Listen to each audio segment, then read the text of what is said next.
Yeah, it's great to be back. Look, you saw it the other night in the debate, and you've seen it throughout this, that Kamala Harris has a vision of a way forward that impacts middle Americans, whether that's the ability to own a home, whether it's keeping caps on prescription drugs, or it's making sure that those everyday things like groceries are more affordable, and doing it with a sense of all of us are in this, a sense of hopefulness in our politics, a sense of we can create manufacturing jobs here. I keep talking about in Michigan, especially, who knows it, under Donald Trump, we lost over 250,000 jobs. We've already seen under Vice President Harris's leadership, 410,000 jobs have come back, many of those in manufacturing, which we know is the heart and soul of labor country. It's the heart and soul of the United Auto Workers.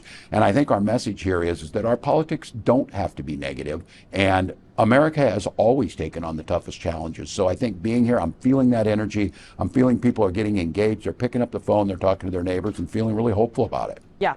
On Tuesday during the debate, first question was to the vice president, are Americans better off than they were 4 years ago regarding the economy? She didn't necessarily directly answer that question, and I want to give you a chance. What's your response? Yeah, well, certainly an economy that works for the middle class. Donald Trump has been clear. I'll give him this. The one thing he's been clear about is he promised his rich friends in Mar-a-Lago, he said, you're rich as heck and you're going to get a tax cut. He did that.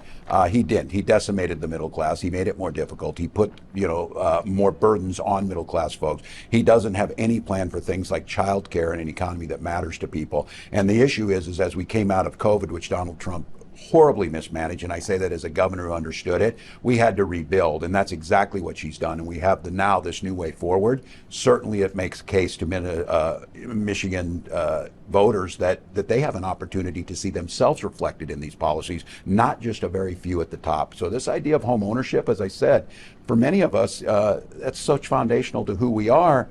For these folks on Wall Street, it's just a commodity to be traded. And I think that's Donald Trump has sided with those folks. Kamala Harris is siding with folks right in the middle, folks who go every day to make an honest day's work and should be paid an honest day's salary. I hear from a lot of people, I just want my gas and my groceries to be cheaper. What is your administration's plan to be more specific a little bit on lowering the cost of living and lowering prices? We're producing more oil than we ever have in this country. We are producing more than any other country. We're expanding those options for it, whether it's wind, it's solar and things, getting at this heart of climate change, but at the same time, creating jobs for Americans, and gas prices will continue to come down. And I think what I keep saying about this on food prices that we've seen, look, I know this from farm country. Farmers are only getting about $3.90 bushel for corn, $10 for soybeans. Somebody in the middle's taken more than they should on this. 37 states have laws against that. She's talking about making that the case, expanding it. The one thing, though, that she's talking about, and we're seeing happen, and the numbers came out this week, is real wages are finally rising. And one of the reasons is she's making it easier to form a union. And we know that when you're a union, your family does better. And Michigan knows that better than anyone. It's why I'll stress again, having Sean Fain and the United Auto Workers being very clear. Under Donald Trump, 6 auto plants closed. Under Kamala Harris, 20 have opened, and that's just the beginning. So this opportunity to make the choice there about raising your wages, getting a handle on the prices of things, but also those things that really matter to you, like your schools and infrastructure. I was in Congress when Donald Trump was trying to make the case about Infrastructure Week.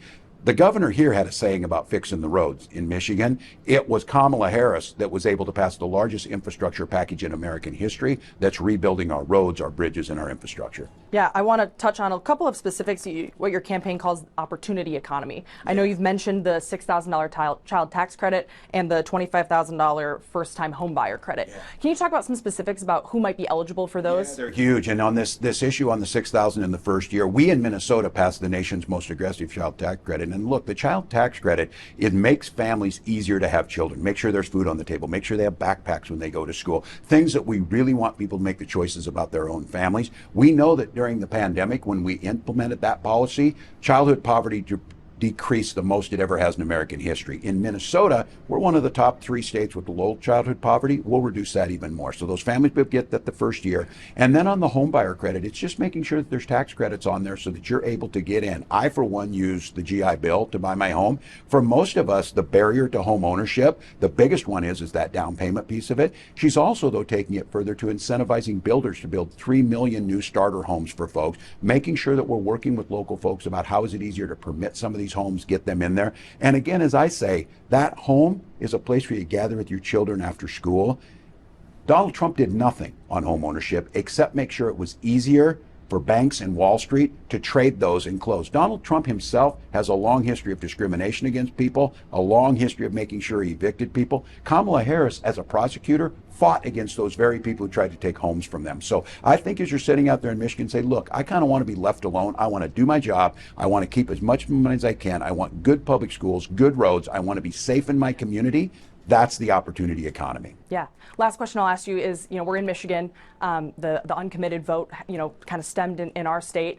101,000 people voted in the presidential primary uncommitted. And I know just yesterday, the abandoned Biden campaign relaunched as abandoned Harris. They're encouraging people to vote third party or no one at all.